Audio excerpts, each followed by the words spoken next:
I decided I wanted to be in the Air Force very early in my life. My father was an Air Force physician, my godfather was an Air Force physician, and for as long as I can remember, that's all I wanted to do. I really like working with my hands, solving problems with it. Surgery was the avenue of medicine that most appealed to that, but I've always been strongly attracted to biology, science. It kind of fits my personality. I applied to the Air Force Academy out of high school. Once I got accepted, then the path was set. The Academy did an excellent job of preparing me. Most of the classes I took for upper-level biology mirrored what I took in the first 2 years of medical school. And being able to get into a structured environment, so when I did get to medical school and it was me generating my own schedule and making sure I got to class on time, I think that was probably the biggest benefit. And then from the Academy, I got into the Uniformed Services University of Health Sciences in the DC area.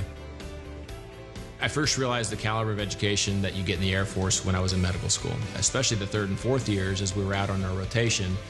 You got to interact with residents and medical students who trained elsewhere, who went to school elsewhere. And as I told people in my family and people who were interested in medicine at that time, I couldn't be prouder and happier in my education as an orthopedic surgeon. I would take my classmates and myself over some of the bigger institutions in the United States as far as skill level and knowledge level. Being a physician in the Air Force, patient care is always number one. The worries about how to go about paying for something, how to go about obtaining either supplies or medications for the patients, very limited if present at all. When I'm talking to my junior partners who've just come into the Air Force, I tell them that being an Air Force orthopedic surgeon is going to be the best time of their life. You have plenty of time to get your practice established. You have plenty of time to develop yourself as an orthopedic surgeon, but most importantly, you have plenty of time to get to know your family again.